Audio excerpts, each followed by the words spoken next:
नमस्कार दोस्तों, ये video editorial compilation for mains का पार्ट है। आप प्लेलिस्ट में जाके एडिटोरियल की वीडियोस पेपर वाइज और टॉपिक वाइज देख सकते हो। और अगर आप दिसंबर 2019 के बाद की वीडियोस को देखना चाहते हो तो वीडियो के नीचे मौजूद ज्वाइन बटन की सहायता से आप मेंबरशिप को ज्वाइन कर सकते हो। चलिए डिस्कशन स्टार्ट करते हैं। आप जीएस पेपर 3 के इस टॉपिक से आर्टिकल को रिलेट कर सकते हो। किसने लिखा है ये आर्टिकल? हमारे पूर्व प्रधानमंत्री डॉक्टर मनमोहन सिंह और परवीन चक्रवर्ती ने ये आर्टिकल मिल के लिखा है। क्या कंटेस्ट है?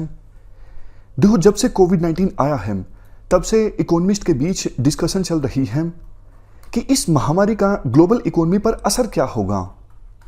देखो, इकोनॉमिस्ट के बीच एक बात को लेकर तो सहमति है कि ग्लोबल इकोनॉमी के लिए ये साल सबसे ज्यादा बुरे सालों में से एक होने वाला है और इंडिया भी इससे अछूता नहीं है। इंडिया की इकोनॉमिक सिचुएशन भी काफी खराब हो गई है।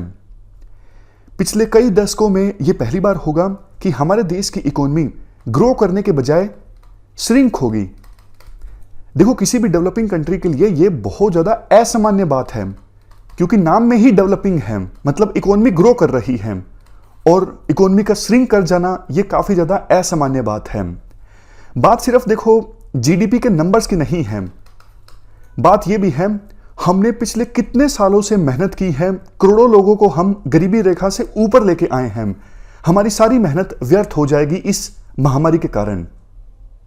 इकोनॉमी के श्रिंक होने की वजह से हमारी जो कैपेबिलिटी है वो देखो काफी कम हो जाएगी, मतलब हमारे पास कम फाइनेंशियल रिसोर्सेज मौजूद होंगे गरीब लोगों को खिलाने के लिए, जैसे नेशनल फूड सिक्योरिटी एक्ट, गरीब लोगों के बच्चों को एजुकेशन प्रोवाइड करने के लिए। तो मतलब इस महामारी का जो असर है गरीब लोगों पर सबसे ज्यादा पड़ेगा।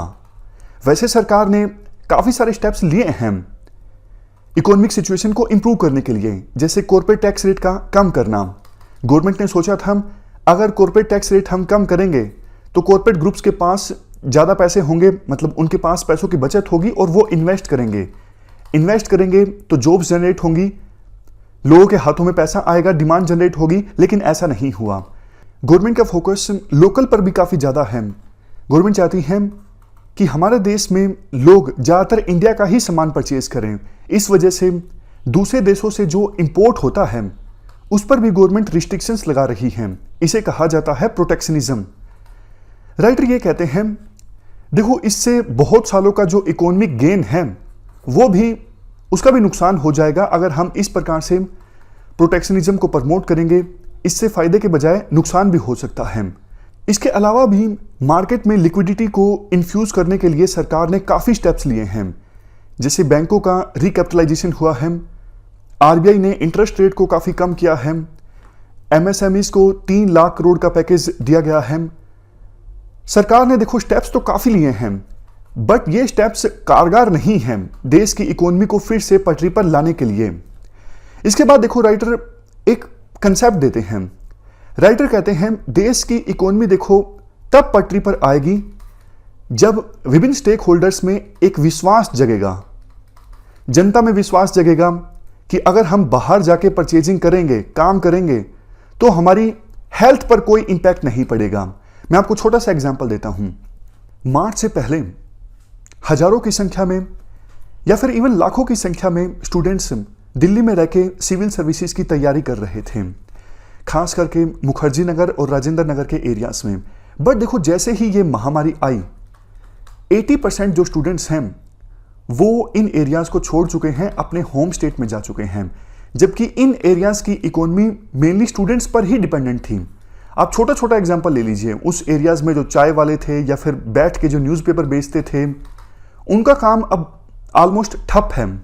ये देखो एक छोटा सा लोकलाइज्ड एग्जाम्पल है कि सिविल सर्विसेज एस्पायरेंट्स को ये लगता है कि अब उनकी हेल्थ सुरक्षित नहीं है इन एरियाज में, वो छोड़ चुके हैं इन एरियाज को, या फिर जो हैं वो भी ज्यादातर अपने रूम से बाहर नहीं निकलते हैं।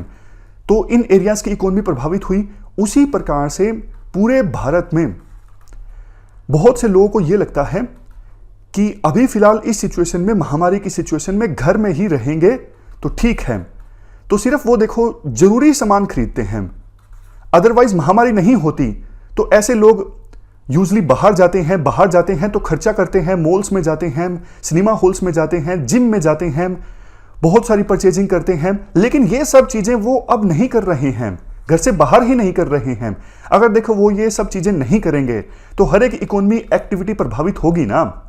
सिनेमा हॉल्स नहीं भरेंगे, मॉल्स नहीं भरेंगे, ट्रांसपोर्ट सेक्टर वीक रहेगा, कपड़ों की खरीदारी नहीं होगी। अगर ये सब खरीदारी होगी ही नहीं तो कंपनीज प्रोड्यूस क्या करेंगी, मैन्युफैक्चरिंग होगी नहीं, डिमांड अगर होगी नहीं तो फिर प्रोडक्शन कम हो जाएगा, प्रोडक्शन कम हो जाएगा तो लोगों को नौकरियों से निकालना पड़ेगा।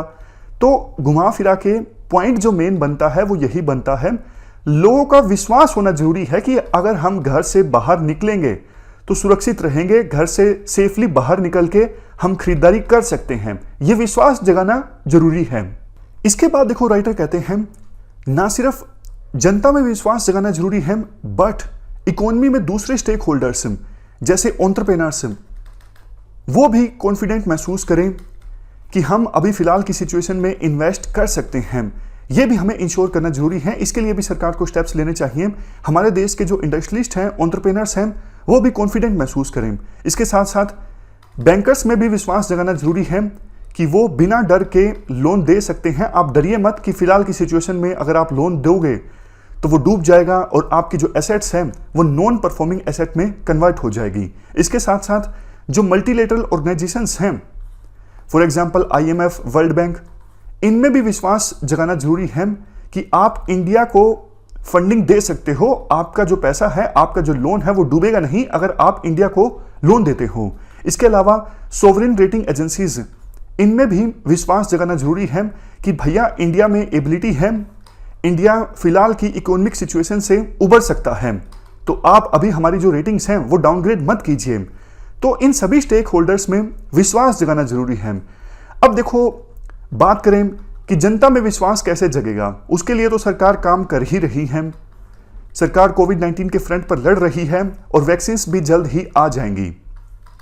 बट हम इंतजार नहीं कर सकते कि कब वैक्सीन आएंगी, कब इकोनॉमिक सिचुएशन इंप्रूव होगी, कब जनता का विश्वास जगेगा। नहीं, अभी देखो राइटर सॉल्यूशन ये देते हैं कि आप पैसा दे दो जनता को, direct cash transfer. Direct cash transfer आप जब गरीब लोगों को करोगे, उनके पास हाथ में पैसा आएगा, वो मार्केट में जाने के लिए खर्च करेंगे और वही साइकिल दोबारा से लगाइए। अगर जनता पैसा खर्च करेगी जो उन्होंने, सरकार ने डायरेक्टली उनके खातों में डाला है, तो डिमांड जनरेट होगी। डिमांड जनरेट होगी तो विभिन्न कंपनीज प्रोड्यूस ज़्यादा करेंगी तो ज़्यादा लोगों को जॉब्स मिलेंगी। ज़्यादा लोगों को जॉब्स मिलेंगी तो उनके हाथों में इनकम आएगी और वो फिर से खर्च करेंगे। तो ये साइकिल चल पड़ेगा, इकोनॉमी फिर से पटरी पर आ जाएगी। सरकार को डर ये लगता है कहीं ऐसा ना हो जाए अगर हमने गरीब लोगों के खातों में पैसा डाल दिया तो फिर वो मार्केट में निकले ही ना काम करने के लिए, तो इंडस्ट्रीज के सामने संकट पैदा हो जाएगा लेबर का। ये डर लगता है सरकार को, भाई पैसे देंगे तो वो काम करने के लिए आएंगे ही नहीं फिर इंडस्ट्रीज में, तो फिर काम करने के लिए नहीं आएंगी तो इंडस्ट्रीज में लेबर कहां से मिलेगी उनको, इंडस्ट्री वालों को। बट राइटर कहते हैं ये डर जो है सरकार का, ये जायज नहीं है, क्योंकि यूएसए ने पैसा दिया अपनी वर्कर्स को और फिर भी वो काम करने के लिए निकले।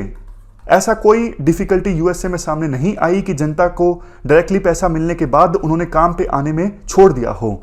हाँ, डायरेक्टली उनको पैसा मिलेगा तो इस महामारी से निपटने में उनको एक शक्ति मिलेगी, वो निपट पाएंगे इस महामारी से। वैसे देखो इंडिया शायद एकमात्र ऐसा देश है जिसने कोविड-19 के क्राइसिस में डायरेक्टली जनता के खाते में पैसा नहीं डाला है। इसके अलावा ऑलमोस्ट हर एक देश ने इस महामारी से निपटने के लिए अपनी जनता के बैंक अकाउंट्स में पैसा डाला है, कैश ट्रांसफर किया है। बट एक क्वेश्चन ये भी उठ जाता है कि अगर सरकार इतना सारा पैसा डालेगी जनता के खातों में तो सरकार के पास पैसा आएगा कहां से? ये एक बड़ी चुनौती है।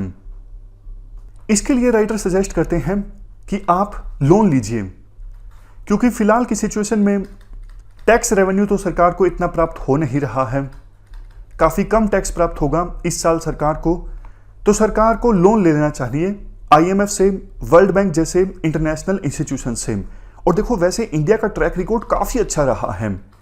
इंडिया ने जब भी लोन लिया है इंटरनेशनल इंस्टीट्यूशन से, इंडिया ने कभी डिफॉल्ट नहीं किया है, हमेशा उस पैसे को वापस लौटाया है, टाइमली रीपेमेंट की है और पूरी ट्रांसपेरेंसी के साथ हमने लोन लौटाया है। तो तो मतलब इंडिया एक आइडियल बोरोअर है इंटरनेशनल इंस्टीट्यूशंस के लिए जो लोन देते हैं। पाकिस्तान जैसे देशों की तरह नहीं है इंडिया, जो बार बार अपनी रीपेमेंट नहीं देता है या फिर इन इंस्टीट्यूशन से गुहार लगाता रहता है कि आप हमारा लोन माफ कर दीजिए। नहीं। इसके बाद देखो राइटर ये भी बोलते हैं, वैसे तो इंटरनेशनल इंस्टीट्यूशंस से कर्ज लेने के लिए इंडिया एक आइडियल बोरोअर है, फिर भी हम हमारे जो फाइनेंशियल इंस्टीट्यूशंस हैं जैसे बैंक्स, आरबीआई, वेरियस रेगुलेटर्स, इनको स्मूथली काम करने दें, इनको ऑटोनॉमी दें, ताकि इंटरनेशनल इंस्टीट्यूशंस का जो भरोसा है हमारे देश की इकोनॉमी में वो और ज़्यादा जगे। बट देखो, ऐसा करने के बावजूद इंटरनेशनल फाइनेंशियल इंस्टीट्यूशंस जैसे आईएमएफ, वर्ल्ड बैंक से हमें इतना पैसा भी नहीं मिलेगा कि हमारा काम चल जाएगा।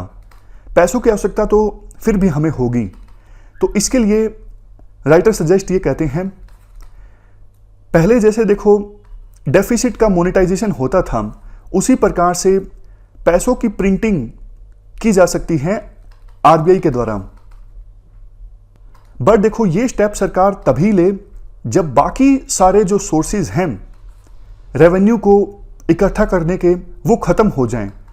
अंतिम स्टेप के तौर पर सरकार ये स्टेप ले कि पैसों को प्रिंट किया जाए, क्योंकि देखो किसी भी देश की सरकार जब पैसों को प्रिंट करती है तो इकोनॉमी जो है उसमें डिसरप्शन आता है।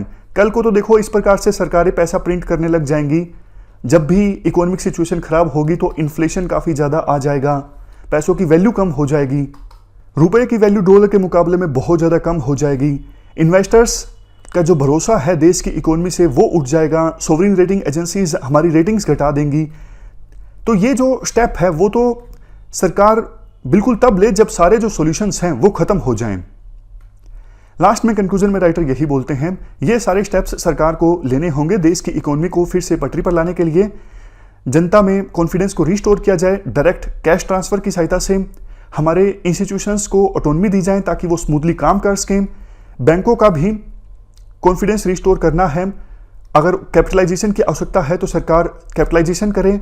अगर बैंकों के पास पैसा होगा, बैंकों में कॉन्फिडेंस होगा, तो वो बिजनेसमैन को ज़्यादा लोन देंगे। और बिजनेसमैन को देखो चाहिए क्या, उनको पैसा मिल रहा है बैंक से और जनता का अगर विश्वास है बाहर निकल के वो सामान खरीदेंगे, यही तो बिजनेसमैन चाहता है। उसके बाद इंटरनेशनल ऑर्गेनाइजेशंस में कॉन्फिडेंस को रिस्टोर करने की आवश्यकता है, हमारे इंस्टीट्यूशंस की क्रेडिबिलिटी को री-इस्टैब्लिश करके, ताकि हमें फंडिंग असिस्टेंस मिले इंटरनेशनल ऑर्गेनाइजेशन से। तो ये पूरा आर्टिकल हमने डिस्कस किया। इस डिस्कशन में फिलहाल इतना ही है। Thank you very much for discussion.